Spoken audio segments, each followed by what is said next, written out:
everyone, and welcome to the fourth edition of Lifft India Filmotsav and Awards World Cinefest 2020, a virtual meet. And we have with us today the founder of Lifft India, Mr. Riju Bajaj, and Sahitya, who is also in the selection panel, and also Miss Katie, uh, for whom we are going to talk about the movie In Orbit. So I welcome all of you. Thank you, Madhavi. Hello, everyone. Hello, Katie. Yeah, hi. To begin the session, I would like to ask you a question. How do you pronounce your full name? My name is Katie McNeice. All right. Yeah. So, Madhavi, you want to take the first question?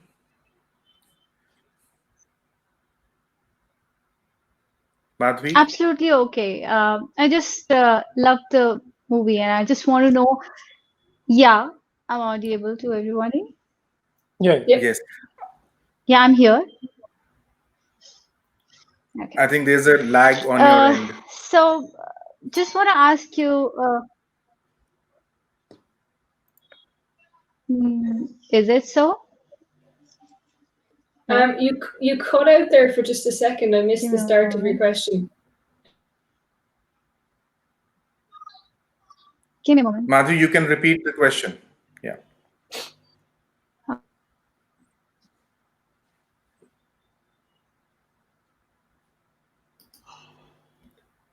Yeah, I don't know if it's my connection or Madhavi's, but Madhavi has frozen. Yeah. No, I think there's a connection issue at Madhavi's end. In the meantime, Sahitya, you can take it. Yeah, hi Katie. First of all, congratulations on your film. It's Thanks. a very beautifully shot movie. The one thing, actually, I've seen this film once, right? And by watching it the one time, I was so sure that I'm going to watch this film again. And why I want to watch this again is especially for the dialogues that have been written. So could you share something about how did the dialogues come into play, what they improvised? Was there a proper writer for the dialogue separately, or it was all written by you? Yeah, thanks a million. That's a really nice thing to say. Yeah, I wrote the film as well. So Right. it's funny because I directed the film, but I was a writer always before this. And this is the very first script that I wrote that I couldn't let go of.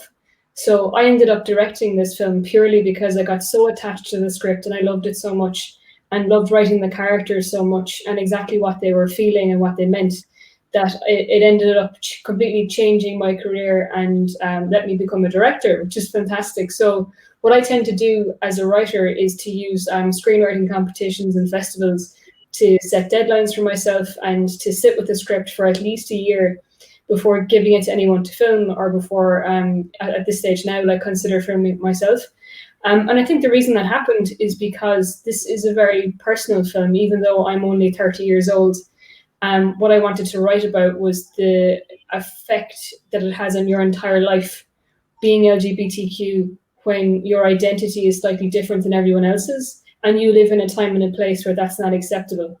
And so the entire world of the film, including the dialogue, is supposed to imply this haunted feeling that affects someone's identity from the very core. So a lot of it, you could say, is not how people actually speak, but it's how they feel.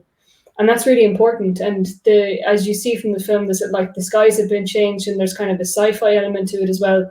And all of that, including the dialogue, is supposed to work together to show you that this isn't the world as it actually is. This is the world as Morris sees it and feels it. Because I think as much as you can talk about the LGBTQ identity, there are such a breadth of experiences there, like negative and positive. Thankfully, it's been very positive experiences as well. But what it's very hard to communicate to a non-LGBTQ audience or to the wider community, even if you're talking in your own community, is how it feels. And so that's why the dialogue is as poetic as it is. It's a way of, even if you can't have someone relate to you directly because they haven't lived your experience, I just wanted to show that emotion. The entire film is about emotion, from the dialogue to the visuals to the acting. The whole thing is supposed to work together to show an emotional experience. And I think even though it's my first film, my first time directing, I think that's one thing that it does do very, very well. We didn't have a lot of improv. We had one actor who liked to improv quite a bit, and we didn't get to do it because the film is also self-funded, so we had quite a tight schedule. So I got about 2 or 3 takes of most things, apart from the interview scene, which we spent 2 full days doing.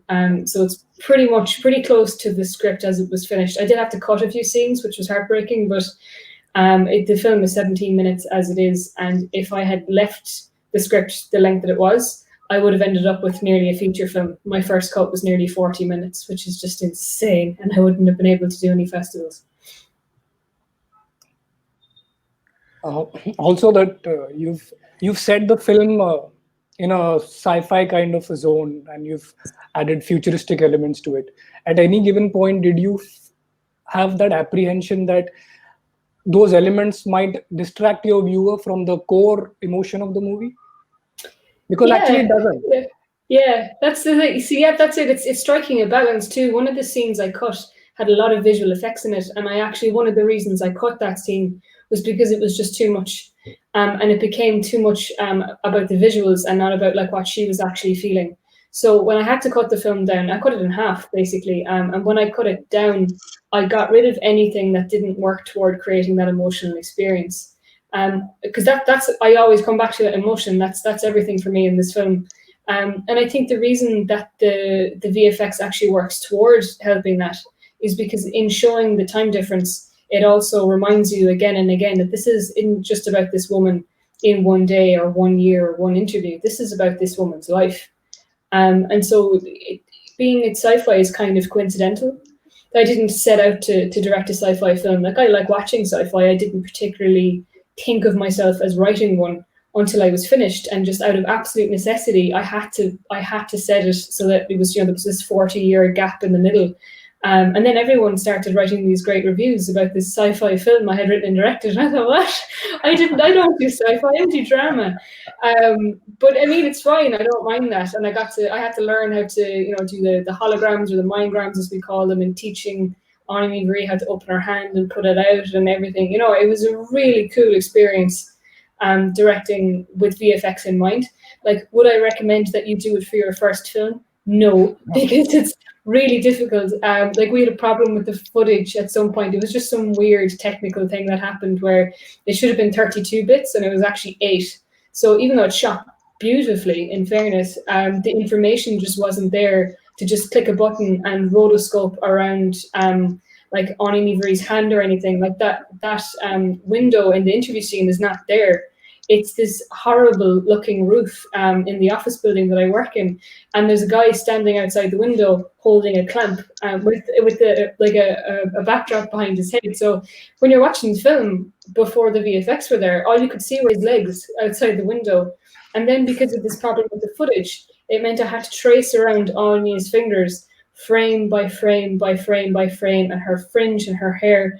So the window, just that window, took me 6 weeks of working 18 hours a day, including weekends straight, just to get that window right. And it nearly killed me. But it was a really good experience. I'd never do it again, or I'd be more mindful of the impact that directing with VFX has on the post, we'll say, after doing that. I'm delighted it's there now, but wow, it was painful to do, to be honest. All right. So, Madhavi, are you back online? Would you like to post your question? Okay, so you've touched this very nice, this LGBTQ thing. So, what research did you really do about it? That's a good question. I initially didn't set out to do something about people that were much older than me, right? So I wrote the film for nearly a year, and I shot it like a year and a half ago. So I was like 27, 26 years old when I started writing this. And the problem was, I knew that, okay, if I wanted to write something very, very personal, where I'm not writing just for a competition or just for another director, like what did I actually want to write about? And for me, it was this, because we had the Irish marriage referendum, around that time, a couple of years previously. And what I was so frustrated and upset about was how people didn't realize how it actually affected the LGBT community. To have your private life discussed like that, even if you are in your early 20s, it doesn't make a difference. And so it upset me so much. And obviously, of course, my identity has been such a part of my life anyway, because although Ireland is a very progressive country, the part of it that I'm from in the south is not very progressive. So I grew up in a town where it wasn't acceptable, where I was bullied a lot, and I had an awful lot of negative experiences, I suppose. So when I went to write about something about the emotional significance of that experience, I went on to like Netflix and all the other, I reviewed kind of in my head all the other films and series that I had seen with gay characters, like particularly women. And what struck me is that they were all young. And then I just felt, look, I would be completely selfish and self-serving if I didn't look at the wider community, because if I feel as invisible as I do in the year, 2017, 2018, what the hell about the generation before me? There was just nothing there. So I reached out to LGBT Ireland, and the CEO of LGBT Ireland is Paula Fagan, and I said, look, I've got the script. Would you mind reading it? Would you mind giving me a one-liner that I can use to promote it? Because as a first-time director, I had to get as much support as possible for the story in order to attract like actors and crew. And, you need people to trust you, don't you, as a director? And if it's your debut film, that's very hard to do. So I had all these script writing awards. And I got a couple of quotes from some very nice people, and Paula Fagan was supposed to be one of those people. And I sent her the script, and she said, this is brilliant. This is exactly like they have an initiative specifically for older people going on at the moment, where they're trying to reach out to them and get them involved and just let them know that, they can have private counselling, or they can meet people and try and get them involved in some kind of a community.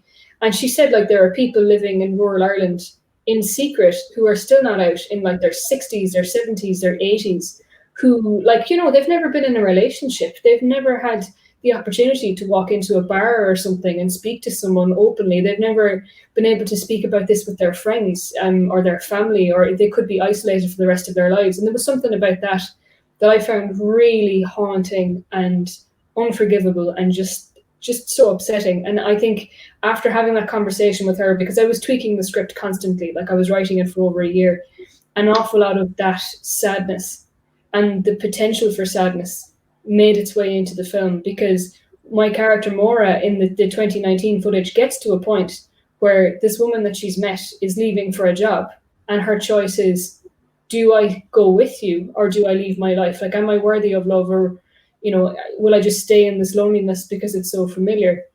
And I just imagined all those people that Paula Fagan were talking about having that moment in their life, age 30, 40, 20, whatever it might have been, and what that moment must have felt like, and the decision that they made. Because you can't say it was the wrong decision.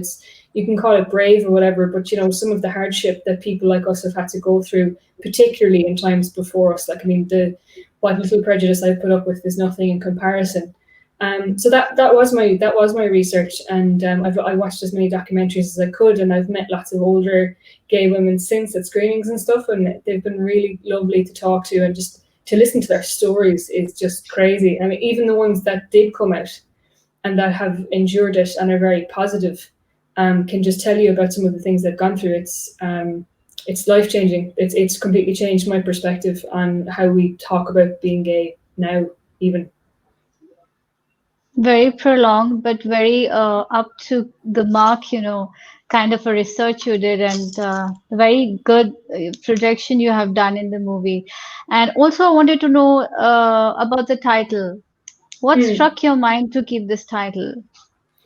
It started because I was really interested in the theme of space exploration. Now, that sounds completely far removed from the finished film.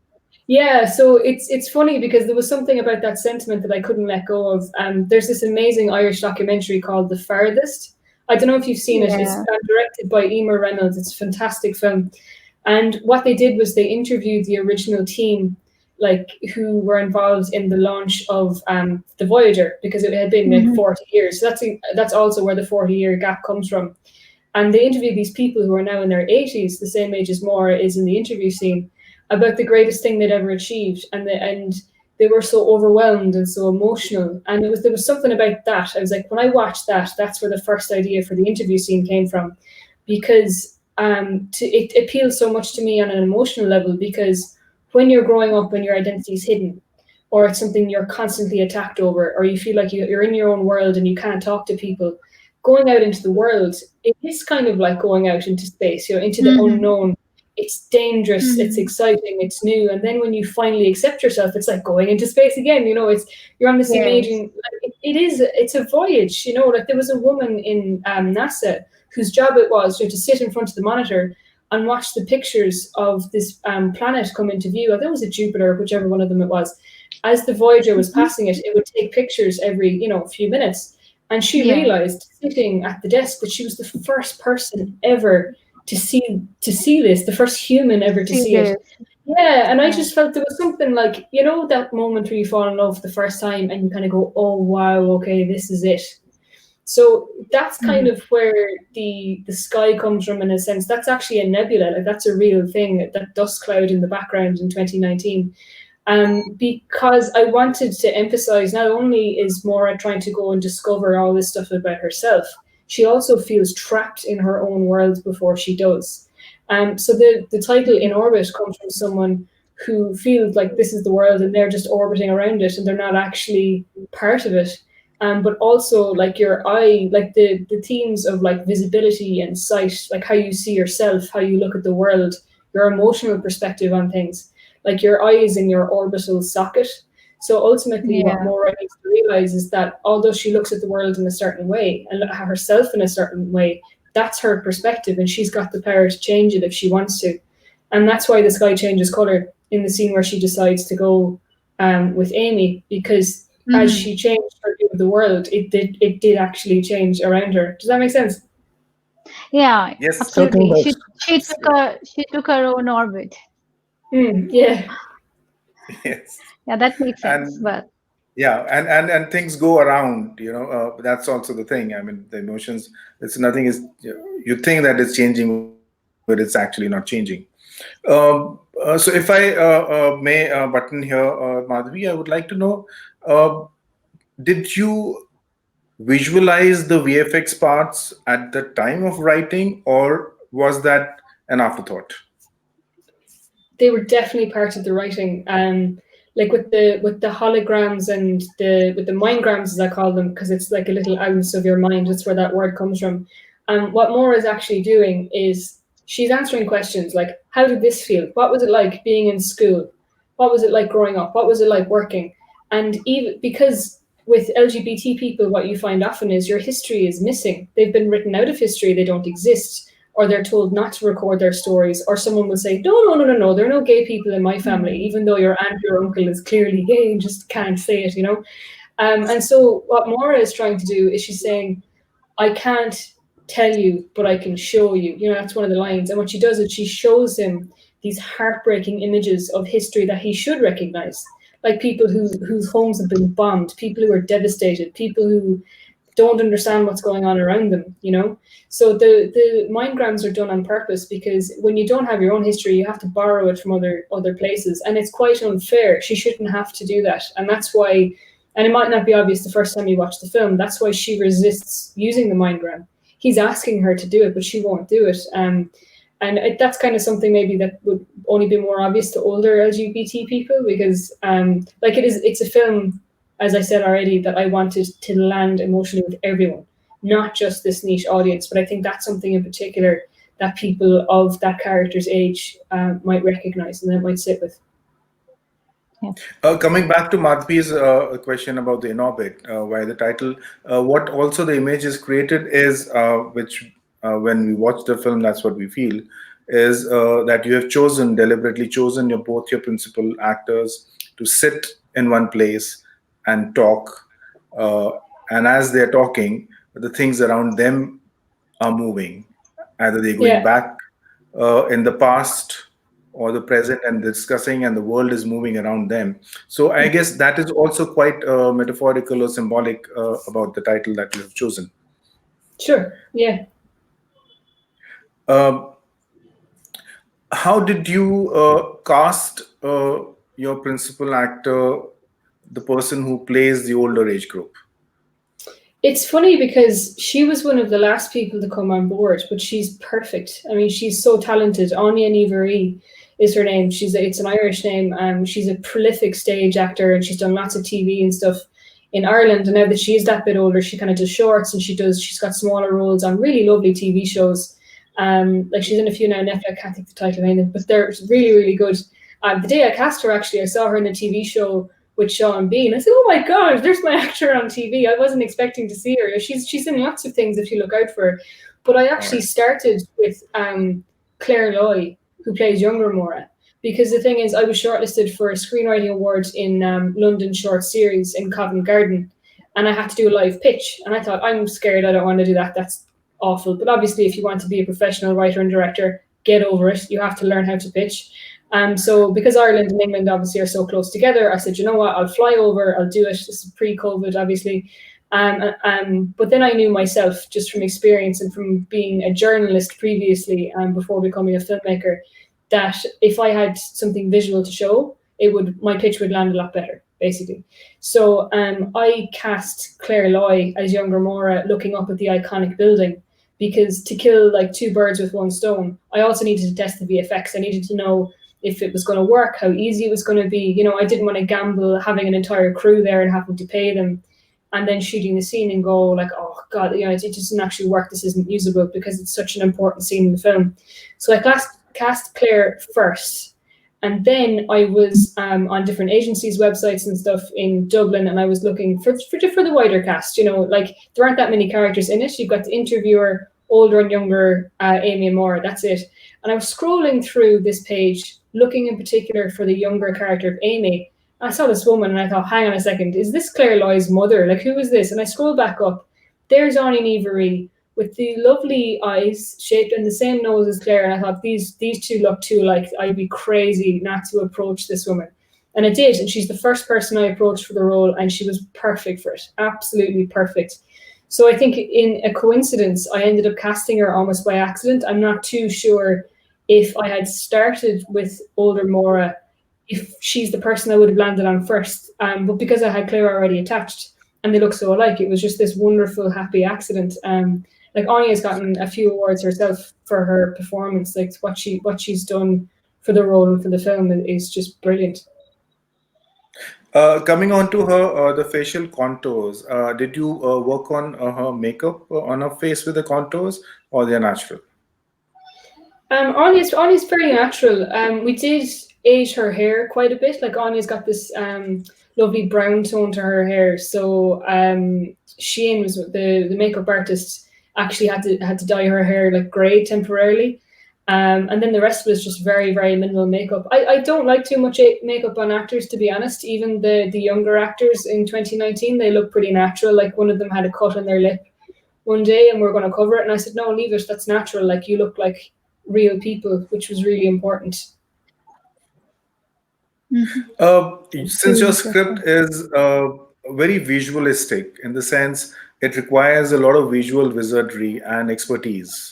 It's not a simple film that can be shot in a house because the VFX, the visuals play a major role, a major part in making this film sail through. And it's a beautiful film. It's very poetic, I would say. The way you have written the dialogues, and having heard you talk, one can easily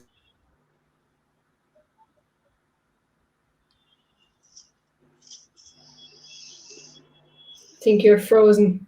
Yeah. The suspense. I want to know what he says. Okay.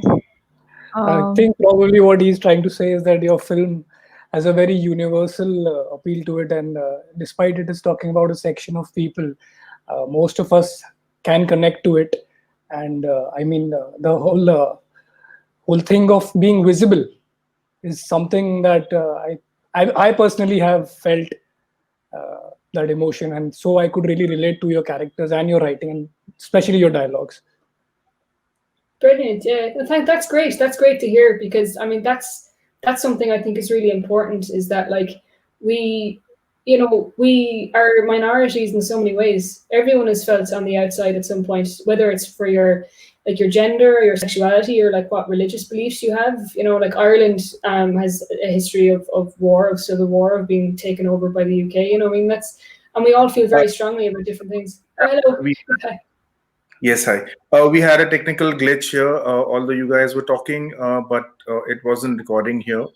Um, so I guess what we'll do is we'll rerun, we'll go back a little to the question, and then you can restart what you just Okay. said. So we'll edit this portion in the post. Okay. Yep. So we were okay. We were at the point where we were saying that your script required a lot of visual expertise to be displayed. So when you're pitching your film for the production, the foremost person that comes to the mind is your cinematographer. Mm. Because he's the guy who's going to translate your visuals, your script into the visuals, and understand and connect with the kind of visuals you have in mind, and and then portray that. Of course, in combination with the VFX, but your cinematographer here, I feel, was the principal, the key guy. The way he has lit up your subject and the sets and the ambience.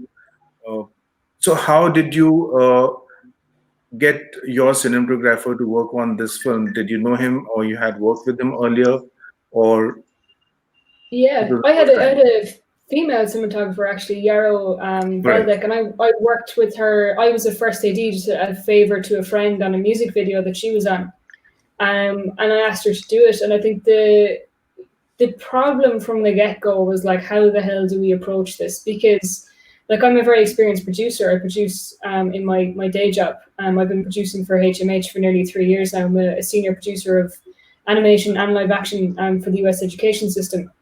But the problem was, how do we approach this as simply as possible and, you know, not make life miserable for ourselves? And so what I did was I had a really long sets of workshops with a storyboard artist. And then so that was with where the cinematography workshops came in to go, okay, this is generally what the system is. I had my own color system. I knew that symmetry was going to be a very important part of the film. And that actually worked itself out quite easily, in a sense. Then the more technical part of it actually came down to my VFX supervisor, Ivo Andrade. So he and I did several tests on like with the holograms and with the skies and that kind of stuff, and to do research on how to get those images exactly right. And I had to buy lots of technical packs and stuff like that to put the holograms together. And so honestly, like the biggest problem with that whole thing was when we got the footage back and the bit rate just wasn't there. I mean, we couldn't have seen that coming. It's just something that happens, particularly on low budget shorts. And so really to get the VFX right after the fact, it was down to myself and Evo to just put hours upon hours and days into it. And like even Evo, he's a good friend of mine, but he's just said after about 2 or 3 months, he was like, Katie, like I need to go back to my day job. I can't keep doing this, which is totally fair. So I had to take unpaid leave from work and try and get finish off the VFX then, having never done anything like that before and having to teach myself to do it as I went. So that honestly was the most difficult part of the project. Part of the reason that we ended up, like the most heartbreaking part of that was the window, as I said. And it ended up in the film because we were trying to get an interview scene in an office that naturally overlooked that kind of river. And there was 2 problems. Firstly, I couldn't get the location. Secondly, it would have, if it was actually in front of the window, it would have been very hard to light from the outside. And then that also tied into the fact that I needed to be able to run these scenes for a really long time because Anya's performance as Older Mora was going to be so important. So I ended up going for that look and feel in the window in order to try and simplify the process. Because as I said, like we could light it anyway from the outside. Like Yarrow was great in the sense that she's like, look, we'll wrap blue plastic bags around this bounce, we'll light through that, it'll have that lovely blue glow on her face and that kind of stuff. And that really did work to our favor. But then in the end, something that was supposed to save us a lot of time and hassle ended up becoming the most time-consuming, laborious, upsetting, obscenely difficult thing in the entire film. So again, a lesson learned: if you're trying to make life easier for yourself, you should be taking VFX out, not putting them in.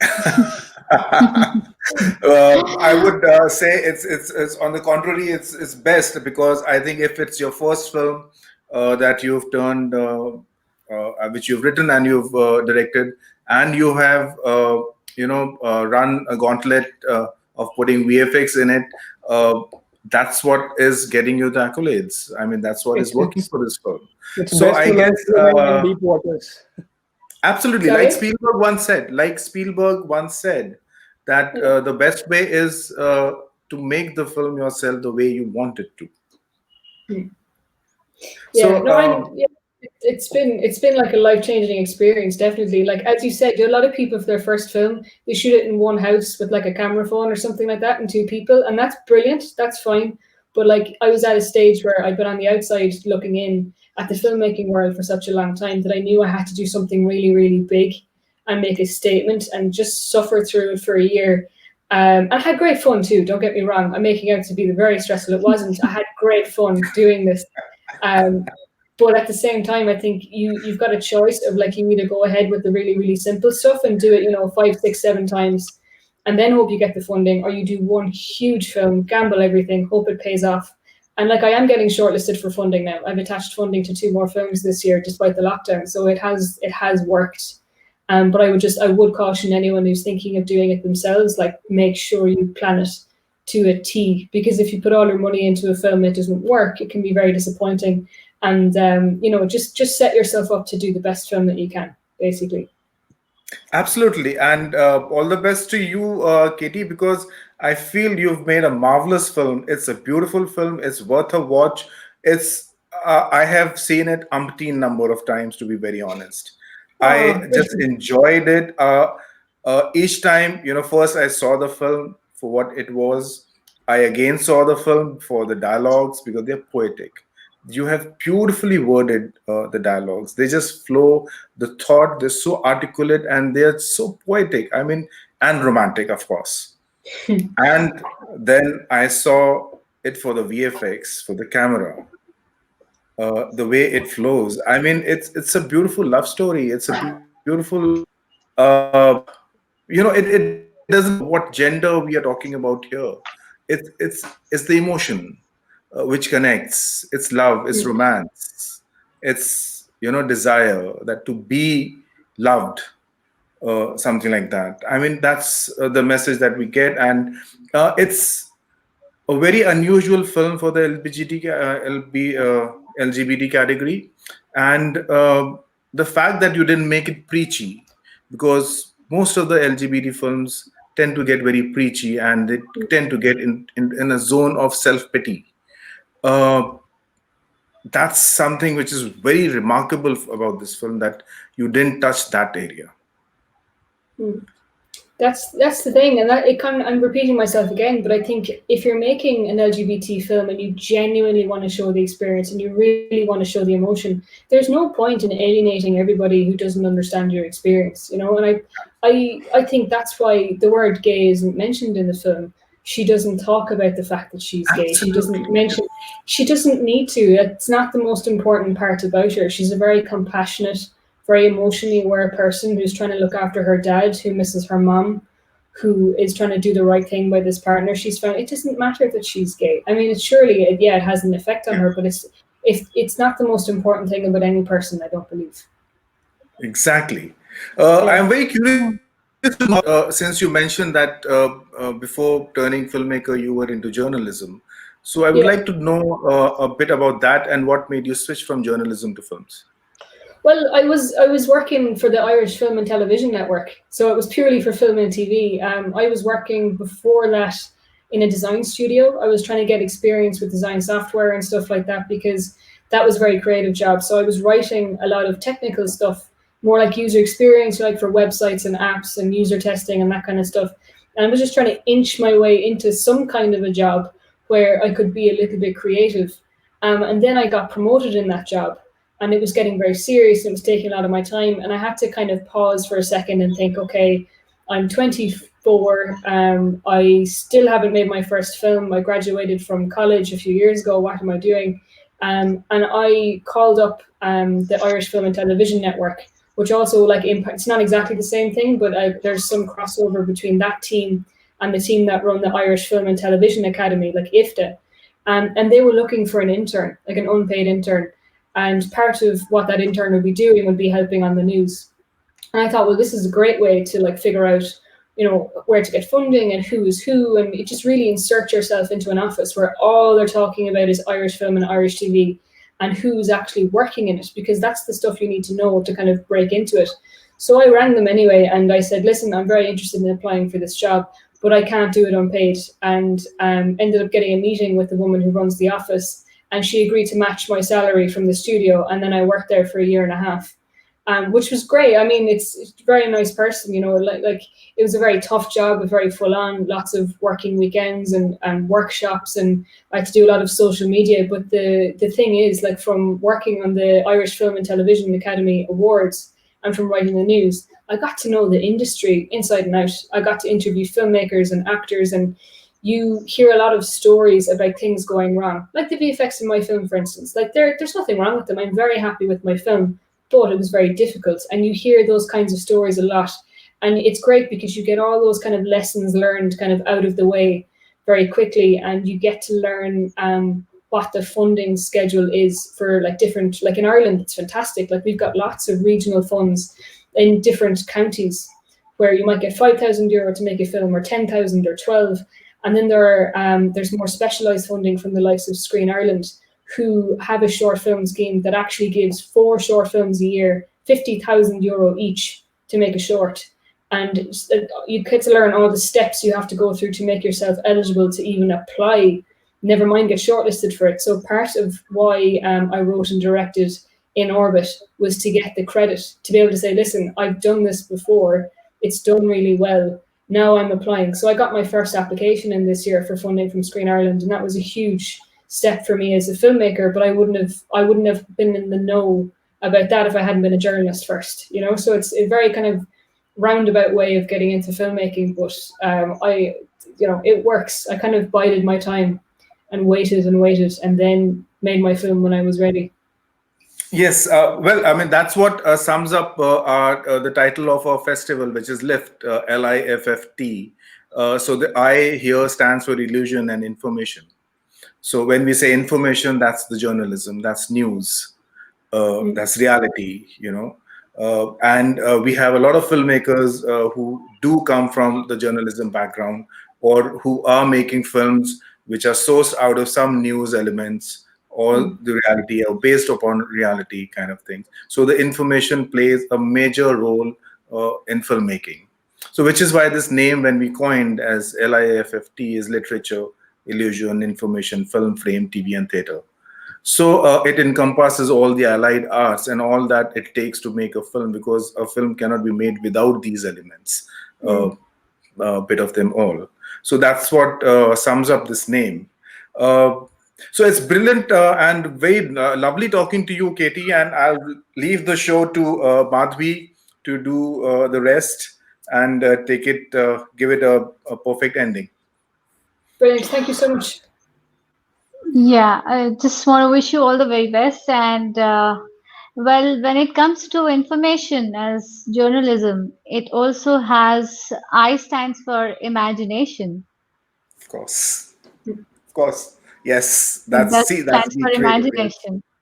Thank you for adding that. Yeah, but I really like the movie, and I wish you all the best. And that's it from our end. Thank you, Katie. Yeah, thank you for sharing your time with us and sharing the film with us. Wish you all the best.